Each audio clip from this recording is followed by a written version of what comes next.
السلام علیکم اسٹوڈنٹس، ہم لوگ جو ہے وہ نعت رسول مقبول کر رہے تھے حصہ نظم میں سے، جو کہ ہماری دوسری نظم ہے جو کہ نعت پر مشتمل ہے، اور اس نعت کو جو ہے وہ حفیظ طائب نے لکھا ہے۔ اس کے ہم نے پہلے 6 اشعار کیے تھے،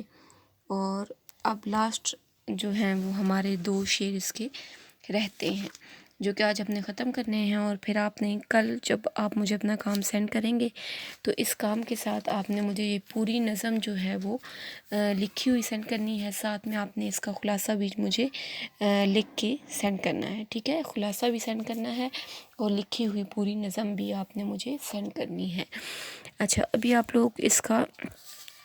7واں شعر دیکھیں کہ جس میں شاعر کہتا ہے، کب ملے گا ملت بیضا کو پھر اوج کمال، کب شب حالات کی ہوگی سحر خیر البشر۔ اب اس میں بھی آپ دیکھیں کہ ایک تو کب ملے گا ملت بیضا کو پھر اوج کمال، تو یہ اس میں انداز کون سا اپنایا گیا ہے؟ سوالیہ انداز اپنایا گیا ہے۔ شاعر جو ہے وہ سوال کر رہا ہے، استفسار کرتا ہے کہ کب جو ہے وہ پھر دوبارہ ملت بیضا مطلب روشن ملت، امت مسلمان قوم، اور اوج کمال ہوتا ہے بلندی، عروج، اور یہاں پہ شاعر کہتا ہے کہ کب جو ہے وہ دوبارہ ملت بیضا جو ہے وہ کب دوبارہ اٹھے گی اور اس کے حالات جو ہے وہ تبدیل ہوں گے، کب شب حالات کی ہوگی سحر خیر البشر۔ شب ہوتی ہے رات اور سحر ہوتی ہے صبح، اور یہاں پہ جو ہے وہ دونوں، ایک تو یہ شب اور سحر دونوں متضاد الفاظ ہیں، اس لیے آپ کہہ سکتے ہیں کہ اس شعر میں جو ہے وہ صنعت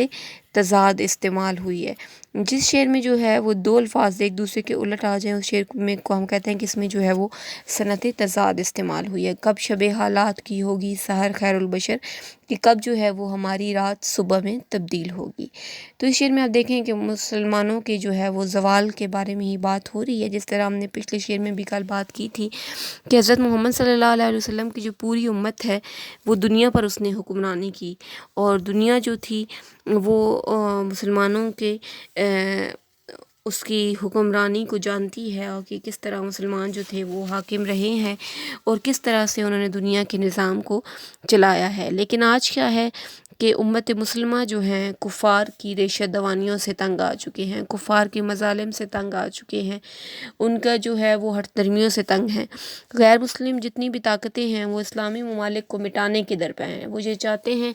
کہ دنیا سے اسلام کا نام جو ہے وہ ختم ہو جائے، لیکن انشاءاللہ ان کے چاہنے سے کبھی بھی ایسا نہیں ہوگا۔ بہرحال یہ ہے کہ مسلمان پھر بھی جو ہے وہ اپنے ایک زوال کے دور سے گزر رہے ہیں، اور ان کا کوئی جو ہے وہ پرسان حال نہیں ہے جو کہ ان کا حال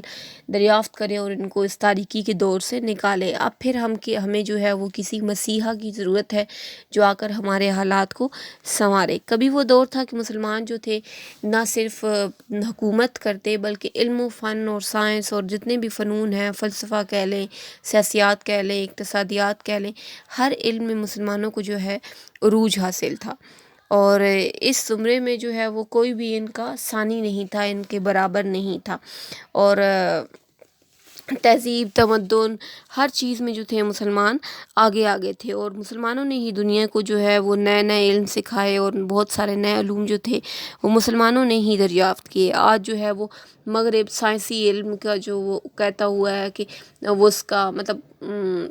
رائٹ ہینڈ بنا ہوا ہے، ان کا یہ کہنا ہے کہ یہ سارے ہماری ایجادات ہیں، بلکہ ایسا نہیں ہے۔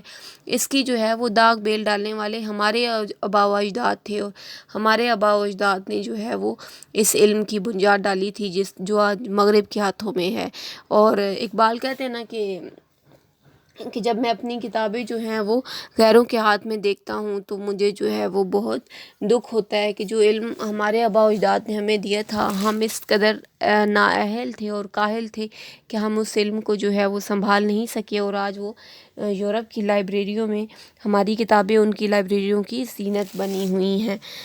اور ایک شاعر کہتا ہے کہ طب اور کیمیا، ہندسہ اور حیت، سیاست، تجارت، امارت، فلاحت، لگاؤ گے کھوج ان کا جا کر جہاں تم، نشاں ان کے قدموں کے پاؤ گے وہاں تم۔ کہ جو بھی یہ طب آپ لے لیں، کیمیا لے لیں، ہندسہ لے لیں، حیت لے لیں، سیاست، تجارت، امارت، فلاحت، جتنے بھی یہ علوم ہیں سب کے سب جو ہے وہ ان کے پیچھے مسلمان تھے. لیکن آج وہی بات ہے کہ زوال کا شکار ہے، اور زوال کی بنیادی وجہ آپس کی جو ہے وہ نا اتفاقی، نا چاکی اور آپس کا جو نفاق ہے وہ آج ہمارے اتحاد کو پارا پارا کرنے کا سبب ہے. آج مسلمان جو ہے وہ دیکھیں کہ خود ہی ان کے درمیان میں اتحاد نہیں ہے، کتنے فرقے ہیں، فرقوں میں بٹے ہوئی ہیں. فرقہ واریت جو ہے اس نے مسلمانوں کے اتحاد کو سب سے بڑا نقصان پہنچایا ہے، اور یہی جو کفار ہیں ان کا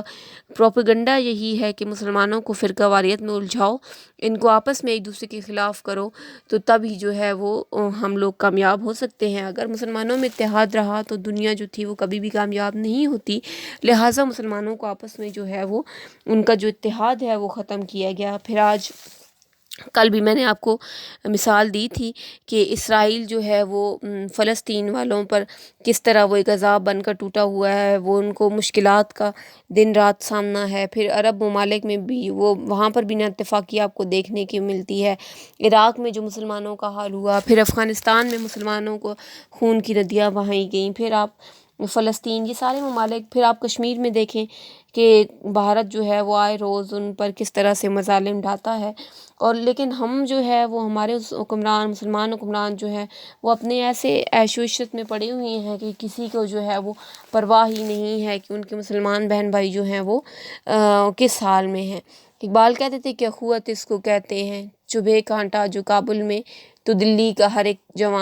ایک پیرو جواں بے تاب ہو جائے. کہ اخوت تو یہ تھی کہ اگر کسی کو جو ہے وہ دوسرے ملک میں ذرا سی بھی تکلیف پہنچے تو پوری دنیا جو ہے وہ اس پر پریشان ہو جائے. لیکن آج ہمیں جو ہے وہ کسی کی تکلیف نہیں لگتی، کیونکہ ہم لوگ بے حس ہو چکے ہیں. اور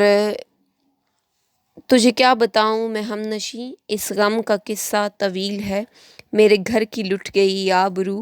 ہوا جب سے غیر دخیل ہے. کہ جب سے غیروں نے ہم میں داخلہ دینا شروع کیا ہے تو پھر ہمارے گھر بھی جو ہیں وہ محفوظ نہیں رہے. آج جو مسلمان بے عملی کا شکار ہیں اور پھر وہ ذلیل و خوار ہیں. دنیا میں جو ہے وہ مسلمان ممالک آپ دیکھیں کہ 55 اسلامی ممالک ہیں اور 1 ارب سے زائد جو ہے وہ مسلمان ہیں، لیکن اس کے باوجود جو ہے وہ ہم رسوائی کی زندگی بسر کر رہے ہیں. اور دنیا کو لگتا ہے کہ مسلمان جو ہیں وہ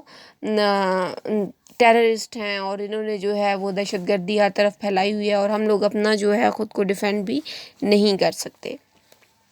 جی آخری شعر دیکھیں، در پہ پہنچے کس طرح وہ بے نوا بے بالوں پر، در پہ پہنچے کس طرح وہ بے نوا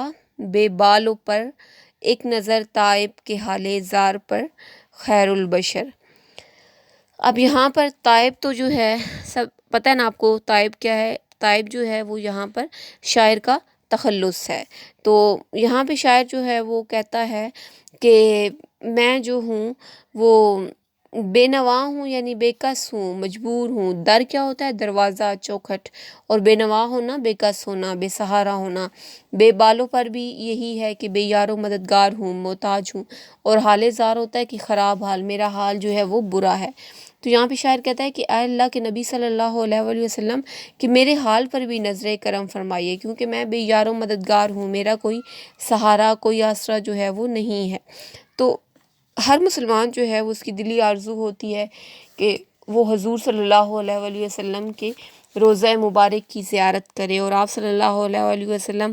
کہ مدینے کی جو پاک گلیاں ہیں وہ ان میں جہاں پر حضور صلی اللہ علیہ وآلہ وسلم نے مکہ مدینہ میں زندگی گزاری، ہم ہر مسلمان کی یہ خواہش ہے کہ وہ بھی ان گلیوں کا دیدار کرے. تو یہاں پہ یہ شاعر کہتا ہے کہ میں جو ہوں وہ یہ چاہتا ہوں کہ حضور صلی اللہ علیہ وآلہ وسلم کے در پر حاضری دوں، لیکن میں بہت مجبور ہوں، بے کس ہوں، میرا کوئی سہارا نہیں ہے. تو آپ صلی اللہ علیہ وآلہ وسلم اگر میرے حال پر اگر ایک نظر ڈال دیتے ہیں تو پھر میرا جو برا حال ہے وہ ٹھیک ہو جائے گا، اور پھر میری جو ہے وہ بے چارگی بھی جو ہے وہ میرے حق میں اچھی ثابت ہوگی، اور میں خود بخود جو ہے وہ اگر آپ کی نظر کرم ہوگی تو میں وہاں پر پہنچ جاؤں گا. اور کیونکہ وہ کیا ہے، اقبال بھی تو کہتے ہیں نا کہ محمد کی محبت دین و حق کی شرط اول ہے، اسی میں ہو اگر خامی تو ایمان نامکمل ہے۔ یہاں پر بھی اب جو ہے وہ اسی چیز کی بات کی جا رہی ہے کہ اگر آپ کا عشق رسول کامل ہے تو پھر آپ کو جو ہے وہ دنیا کی کوئی بھی طاقت ہرا نہیں سکتی۔ اور وہ آپ لوگوں کو شکوہ جواب شکوہ کا آپ نے سنا ہوگا کچھ نہ کچھ تو اس کے بارے میں، تو وہاں پر بھی اقبال جب شکوہ میں جو ہے اللہ تعالیٰ سے اپنی مسلمانوں کی حالت زار کا شکوہ کرتے ہیں، تو وہ جواب شکوہ میں اللہ تعالیٰ بھی اس کے بڑے جواب دینے کے بعد، وہ اقبال نے جو اس کا اسلوب اپنایا کہ بہت جواب دینے کے بعد آخر میں اللہ تعالیٰ مسلمانوں کے تمام جو مسائل ہیں ان کا ایک ہی حل بتاتے ہیں۔ اور اقبال وہ حل کو یوں ہمیں بتاتے ہیں کہ کی محمد سے وفا تو نے تو ہم تیرے ہیں، کی محمد سے وفا تو نے تو ہم تیرے ہیں، یہ جہاں چیز ہے کیا لوح و قلم تیرے ہیں۔ کہ اگر تم جو ہے وہ حضور صلی اللہ علیہ وسلم کی غلامی کا تاج اپنے سروں پر سجا لو، تو پھر آپ صلی اللہ علیہ وسلم کی جو محبت کی نظر ہے اور جو نوازشیں ہیں وہ پھر ہر مسلمان کو اللہ تعالیٰ جو ہے وہ نصیب فرمائے گا۔ مسلمانوں کی جو غلامی کی زنجیریں ہیں وہ خود بخود ٹوٹ جائیں گی۔ لہٰذا جو ہے وہ حفیظ طائب بہت عاجزی اور انکساری کے ساتھ نبی اکرم صلی اللہ علیہ وسلم کے در پر حاضری کی خواہش کر رہا ہے، اور کہتا ہے کہ میں اگرچہ بہت مجبور اور لاچار ہوں اور میں نہیں جانتا کہ میں کیسے جو ہے وہ آپ کے در تک پہنچوں، لیکن اگر آپ کی نظر کرم ہو جائے تو میری یہ خواہش جو ہے وہ مکمل ہو جائے گی۔